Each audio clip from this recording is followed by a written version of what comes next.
اور بہت بڑے دعوے، اور میں سمجھتا ہوں ایسے ہے جیسے لوگوں کی قیمت لگ رہی ہے کہ آپ کے علاقے کو یہ کر دیں گے، سڑک یوں بنا دیں گے، فلانا یوں کر دیں گے۔ عزت نفس، قانون کی تیز رفتار فراہمی کا وعدہ میاں صاحب نے کیا ہے، اب دیکھیں گے کیا ہوتا ہے۔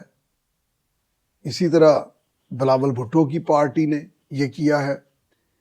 تو ناظرین، اصل بات یہ ہے کہ لوگوں کے مسائل پر، ان کی نبض پر، ان کے دکھوں پر کسی کا ہاتھ ہے؟ یہ جو 5 سال میں انکم دگنی ہونی ہے، یہ جو مہنگائی 5 سال میں ختم ہونی ہے، یہ جو گروتھ اتنے سال میں اتنی ہونی ہے، یہ تو ہو ہی جانی ہے۔ 5 سال تو بڑی مدت ہے۔